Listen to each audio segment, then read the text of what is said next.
Hi again and welcome back. Today we're going to be taking a look at snow anchors, which are really essential if you're traveling on glacier and you might have a crevasse fall scenario where you need to rescue someone. It's also essential if you're going to be traveling on steep snow slopes or there could be ice and you might need to establish running protection to protect your party from all falling together in the event no one is able to perform team arrest. Specifically, we're going to be looking at three different anchors divided into two types. The first type of anchor is a vertically placed anchor. You can vertically place an anchor in standard picket mode, where you're going to clip the top. You can also use a mid-clip picket, where you are actually clipping a portion halfway down the picket but placing it vertically. The other type of anchor that you might be familiar with is a Deadman Anchor, which can be done not only with a picket, but can also be done with an ice axe, ski poles, sometimes even backpacks or other makeshift anchors. So let's take a closer look at how to make these anchors and at some of their applications. Okay, we're going to take a look at the first anchor, which is probably the simplest to construct, which is a standard vertically placed picket. And this is an old style SMC picket. SMC pickets are nice because they have a tapered end, but MSR pickets will work too. If you ever happen to be working overseas in, say, South America or the Himalayas, or maybe even in Russia, you'll find it's very common, instead of to have this T shape, you might have just a standard 90-degree angle, and those are sometimes called snow bars. Can be placed in a very similar way, tend to be thinner material, actually steel instead of aluminum, tend to be sharp, which is really helpful if you're going through hard neve, something like that. Sometimes you can even place them in soft ice that's reasonably aerated. So thinking about the type of material you're bringing for the specific environment is good.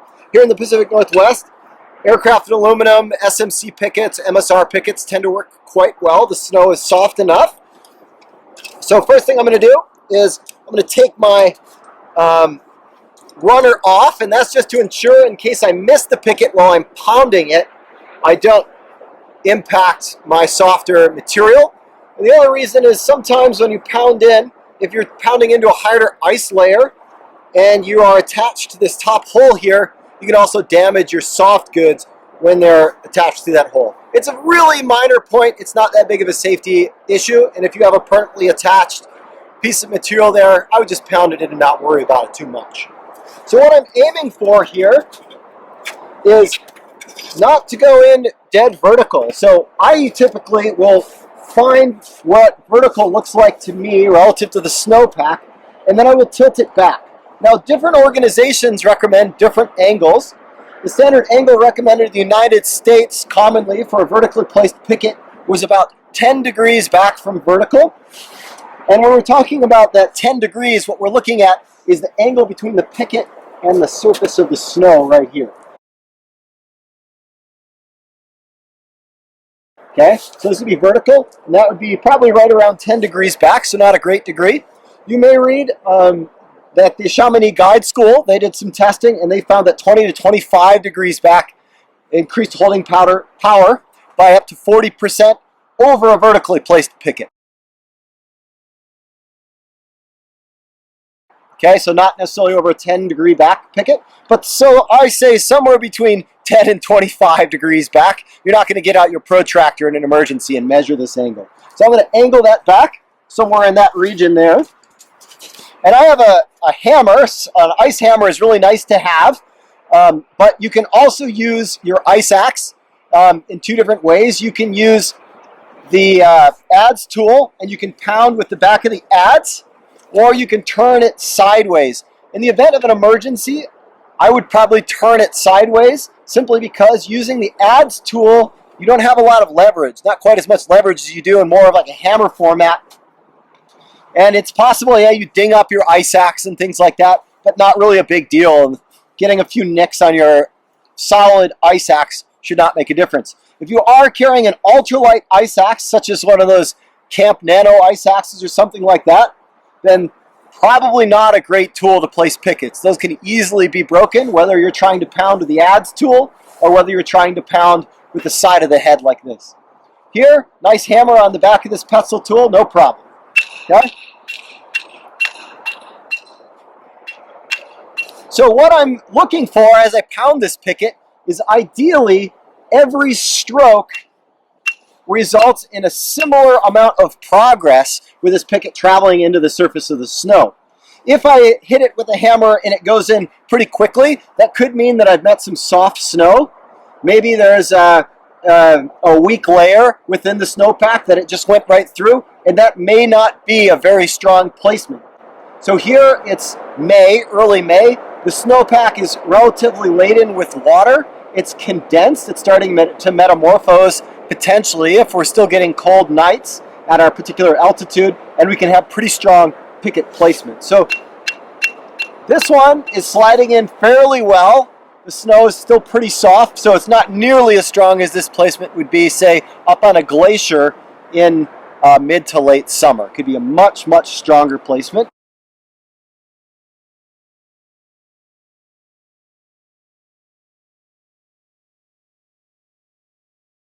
But pretty good overall. I still had to pound it in. And now I'm going to attach my material. So the way I attach my material is partly a matter of preference and partly a matter of application. If I was going to be doing crevasse rescue, I may choose to girth hitch just beyond the sew bar into this top hole here, just like so. Pass this through it, and then pass that around, keeping the sew bar up and close to the top of the picket, and that saves me this non-locking carabiner and ensures a solid attachment that's not going to come out under any circumstances. Someone trips over it, anything like that. This gets pounded further into the snowpack to get past the soft layer. I'm not at all worried about a carabiner opening up. However, if I'm using this for running protection, then I may just clip this in and not really worry about having it girth hitched in. But obviously girth hitch would work for running protection as well, especially if you have this permanently girth hitched onto your tool. That would be fine. Okay? From here, you just want to be mindful of your direction of pull. So in this T-shaped picket, I've aligned the direction of pull so that the lower part of the T, you could say like the shaft of the T, is pointing toward the direction that my load is going to be taken onto my anchor. Okay, so let's take a look at what's happening here. So this picket has been placed and left in place for a little bit less than an hour. And right around the picket, you can see light has hit the picket, refracted, and started to melt some of the snow around. But also this metal doesn't have the same albedo or reflective properties as the snow. So it's absorbing a little bit more of the solar energy, heating up this piece of metal, and this picket you can see is quite loose in the snow. It started to turn a lot of that snow to water, and if that water doesn't travel into the snowpack and refreeze because it's too warm outside, then this picket placement becomes weaker and weaker and weaker. In addition, the water that's created can infiltrate the snowpack, and sometimes it can break bonds immediately around the picket and soften the snow. So anytime you're going to be leaving a picket in place for more than a few minutes at a time, for instance, you're doing crevasse rescue, which can take quite a bit of time, or you're setting a top rope anchor, maybe you're doing some rescue practice, or you're doing some ice climbing that has a snow top out, then you want to make sure to insulate this picket from solar energy. There's a few simple ways to do that. An obvious simple way would be to gather snow around the picket, provided it's not in an area you've work hardened, and stack it up. Okay, so that's going to be a good insulator with snow itself. The other thing that you can do is set a backpack on top after you've stacked this up. The same process should be done if you're working with ice screws to build an anchor. Ice screws being made of metal will also absorb more solar radiation than the surrounding snowpack and result in melt out of your metal tools.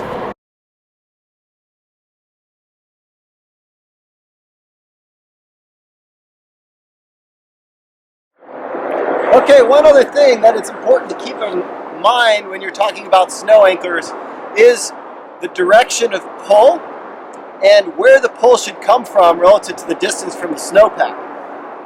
So when I place this picket, sometimes what can happen is you might encounter an ice layer as you go down. So I'm going to pull this back, 10 to 20 degrees 10 to 25 degrees back from vertical. Pound this in, okay?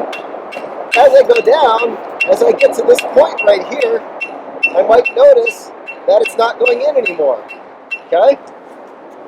That might be as good as I can get. So obviously relying on one placement partially set is not ideal.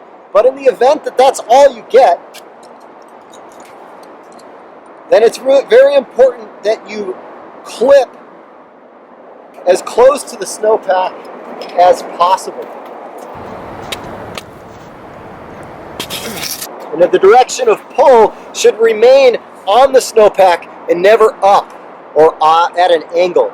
So let's take a look at what can happen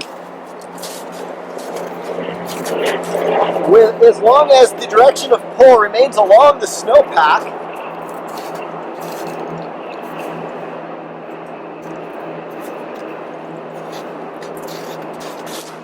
Even in a half placement here, you can see it's pretty strong. Another thing I can do to help improve that placement is to place my foot there right in front to make sure that this Dyneema runner never rises up. Okay? However, if that angle of pull starts to change and starts to come up, the greater that angle becomes, the more likely it is that this placement is going to fail, because of course this angle now has negated the angle at which I've put the picket in. So before, the angle here would have been greater than 90 degrees, and once this comes up, it makes this angle 90 degrees or less, and especially once it gets less, it can really just start to pull this picket right out without that much force. So very, very important to clip low and keep the angle of pull along the snowpack, if not down and into the snowpack, to sink that picket further, which we're going to address when we look at mid-clip pickets and how that can actually make a stronger placement in specific circumstances. Okay, the next picket I'm going to talk about is a mid-clip picket. Now, mid-clips are more of a modern style of picket used in the United States. They've been used for quite some time outside the United States. And MSR is now making a mid-clip picket with a permanently attached cable. SMC has made a mid-clip cable option available for quite some time that can attach to any of the holes in the picket. And Yates has also had a mid-clip picket out for a while. So the idea behind a mid-clip picket is to create the strength of a Deadman with nearly the speed of placement of a vertically placed top-clip picket. So let's take a look at how to place these.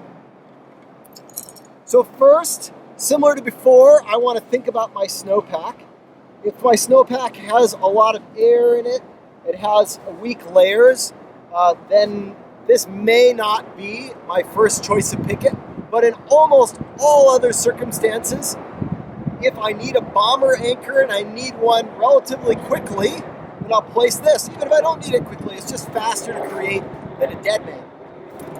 So first, I'm going to find vertical. In this placement, I want back further than 10 degrees. I'm going to push this back to 20 to 25 degrees. That, again, is relative to the angle of the snow, measuring this angle here.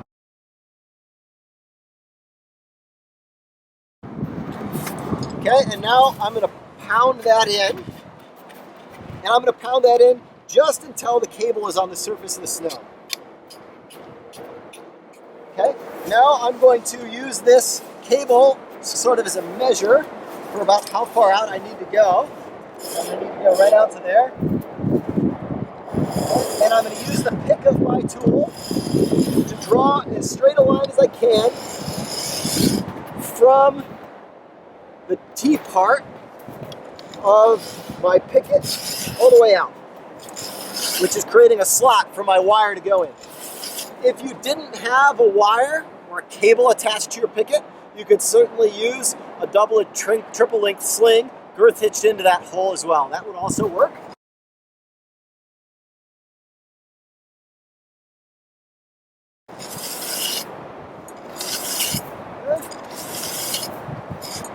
And I'm trying to get this down so that when this picket is pounded all the way to the hilt, all the way up to the top, this slot that I'm creating is still deep enough for this picket cable to rest in.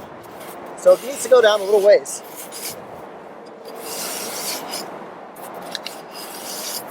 Okay, pound that in.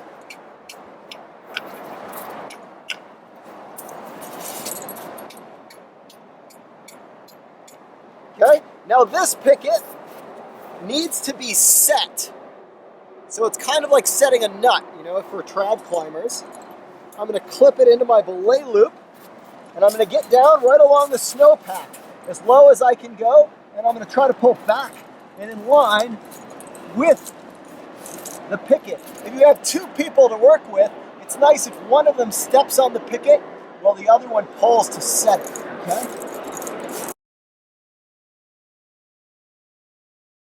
Okay, so now it's pretty well set.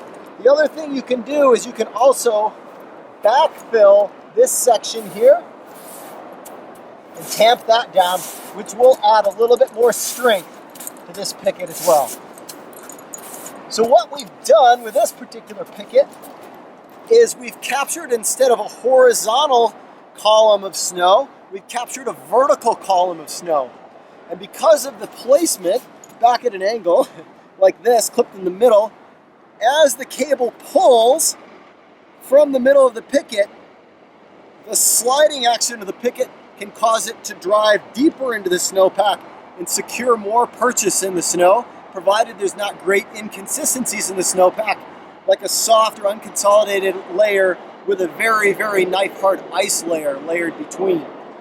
That gives a really strong, fast placement that oftentimes can be used as a single bomber placement to rappel off of.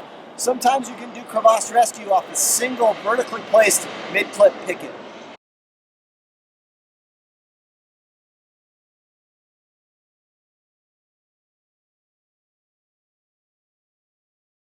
Okay, so one situation that you might encounter is that the snow is too soft for a solid placement.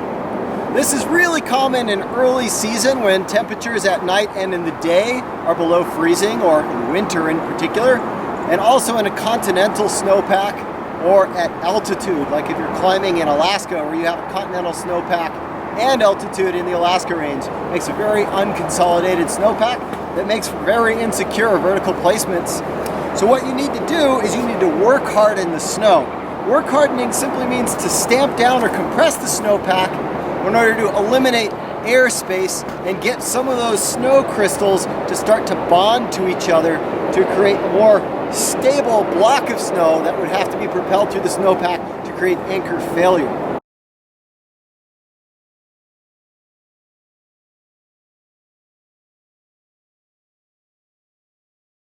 So there's a really simple way to do that.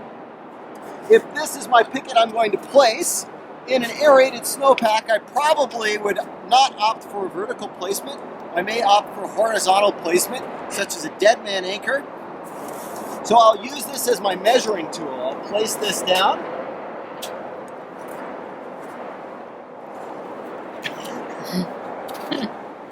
I'll place this right down, and then I'm going to measure out. I like to say about 1 meter or 3 feet in front, or at least the dimensions of the picket itself. This is a 2 foot or 24-inch picket. If I had a longer picket, I'd want to do it more. Okay, I'm probably using a larger picket because the snowpack is less consolidated, like an Alaskan snowpack. So I'll just draw like a box or a square that looks like it's about the same dimensions. And failure oftentimes results in moving a part of the snowpack that looks a little bit like this. So it's not a bad idea to even work harden out on this sort of rhombus shape, like that. Okay? Is that a rhombus? I can't even remember. It's been too long since I've been in geometry. Okay, and now I'm going to stamp to work harden this surface with my feet. If I'm a solo rescuer and I'm working in an aerated snowpack, then I probably cannot stand up and stamp this out, so I need to do my work hardening with my hands. It can be a little difficult, but it can be very important if you're a solo rescuer, because you want that first piece of protection that you place to be bomber enough for you to build a second anchor without having to hold the load so much. Okay, so I'm going to stamp. This snowpack is not very indicative of a snowpack that would need to be work hardened. It's pretty water saturated, a lot of the air is gone. But again, in a more aerated snowpack, like something you would like to powder ski, then it's going to be super essential to stamp it down. Okay, so I stamp that down. And now I'm going to start my anchor, which would be at the very back. Okay, so here we're going to take a look at a Deadman Anchor, which is kind of a classic snow anchor that's well known. Deadman Anchor is ideally suited to those snowpacks that do well with work hardening.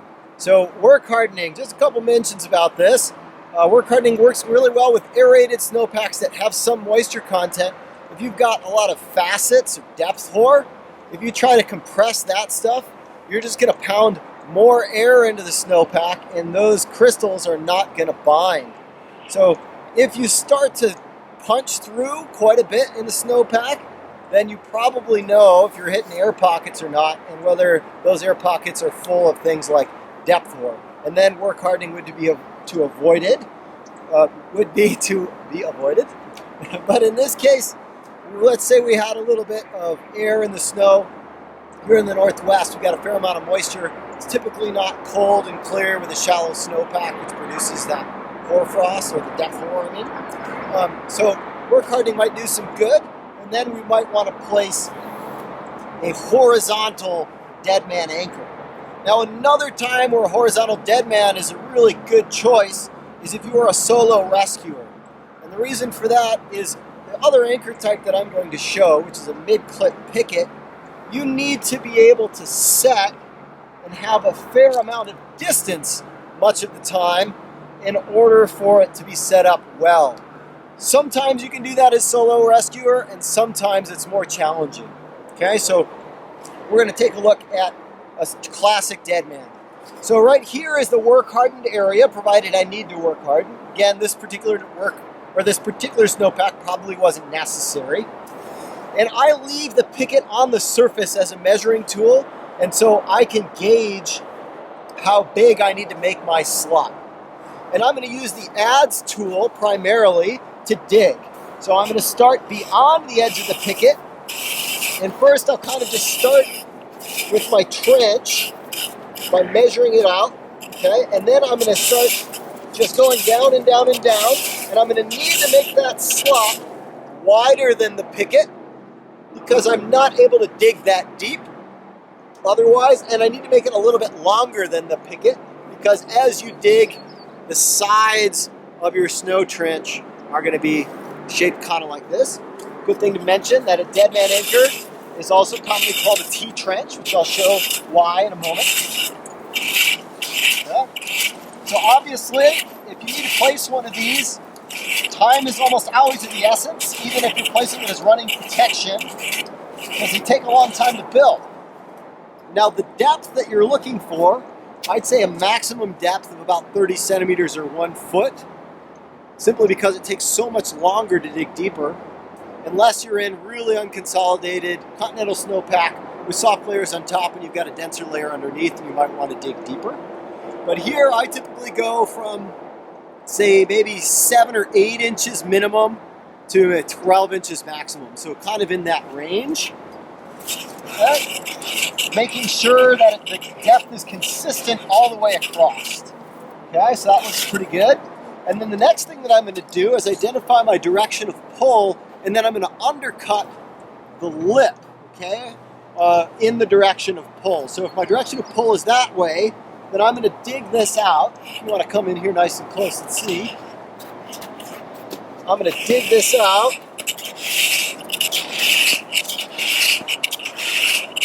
So my axe is turned at an angle, and I'm undercutting. And that way, if there is a slight upward pull, which sometimes can happen, especially if you're managing an anchor or belaying and standing above it while you yourself are anchored to it, it can mitigate some of that upward pull. Okay, so I've undercut that. Now I'm going to place this in the hole and push it forward so it's set properly. Okay, and now this strand here, I'm using, kind of marking where that strand is going to go. And you can see here, I'm using the pick of my tool because I want this part to be as narrow as possible. And the difficult part, one of the more difficult parts about this, is I want to make sure that I get the T part. So again, T-trench, you can see this T shape. I want the stem of this T to be at least as deep as the picket itself. Okay? I want it to be nice and long. So there we go. We've gotten that down at least as deep as the picket itself. Set that double length sling down in there like this. This could also be a triple length runner, or even a quad length sling if you need a lot of extension. Of course, cordelette works well too. And now that's set. Okay? And I could clip this in. Now, backfilling the T-trench, it's a matter of preference. Backfilling does not necessarily make the anchor any stronger in its intended direction of pull, with one exception, and that is backfilling the stem of the T itself. Okay, so disturbing this snow here, this is some of the snow that is providing stability, especially if I work hardened it. So to backfill this part of the T, which is one of the only points of weaknesses here, you can simply move snow from outside, fill that in. But in general, this is excessive because a T-slot is very strong, even without backfilling the T. This 24-inch Picket in this type of snowpack is more than strong enough for the forces I'm dealing with. So whether or not you want to backfill, a lot of times depends on your perception of the strength of your anchor and the type of snowpack you're working in. Same is true of backfilling the space directly above the Picket. That doesn't add any structure or integrity to the strength of the anchor itself, but does protect it somewhat against an upward pull. Okay? But obviously that slows you down significantly when you need to clean your anchor. So you need to make a judgment call as when you decide whether you're going to backfill. This last anchor that we're going to talk about is simply a different rendition of a Deadman anchor. And this is showing probably the most common alternative to using a Picket, which is to deadman an ice axe or an ice tool. But keep in mind, this technique can be done with any long, solid item, such as trekking poles. You might want to either insert them into themselves if they're multi-shaft poles that can be extended and reduced in size, or you might want to fold them if they're a folding style pole. Skis also will work really well and perform very well in soft, unconsolidated snow, even if there's facets, obviously. So here we're going to use an ice tool, a modular ice tool. And first thing I'm going to do is I'm going to find the balancing point. So that's about the balancing point there, up toward the head of the axe. That's going to allow me to get a similar amount of surface area on each side, so that as the axe starts to pull into the anchor, it doesn't become lopsided as if it was attached down here. You can imagine that pull could start to lever this out on one side. So I'm going to attach a piece of material. So here my buddy Ryan has this pretty sweet new style of sling, which is just basically sewn cord. And I'm going to make a clove hitch here. This also works with regular style double length Dyneema runner, nylon runner, cordelette, doesn't matter. I make a clove hitch close to the sew bar or the attachment, bringing this loop together. And I'm going to put that over on my axe to that balancing point. So that was that balancing point right there. I'm going to cinch that down. And now with these two legs of the clove hitch, I'm going to flip those around the head of the axe so that the clove hitch will bite down hard when it's under load, and make it so that the hitch does not ride up or down the axe. The more load it takes, the more friction I'm going to gain on and holding power on that axe. And now I place this in my T-trench, the same as I normally would. When undercutting, it's good to make sure you compensate for the size of the head on the undercut on that size. And I'm going to place it pick down. Okay? I might place it at just a slight angle with the pick as well. So I'm going to angle that pick just like that as I place it in. minor point, not that important. Make sure that's set well.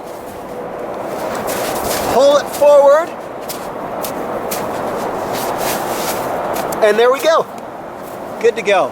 This would be a really common way to back yourself up if you're doing a seated belay off of an ATC or even a hip belay while you're sitting in the snow. You'd be attached back to this anchor with the climbing rope and then belaying from a stance backed up with a picket. However, this particular axe in this snow is strong enough for a direct belay with one client in steep snow, no problem.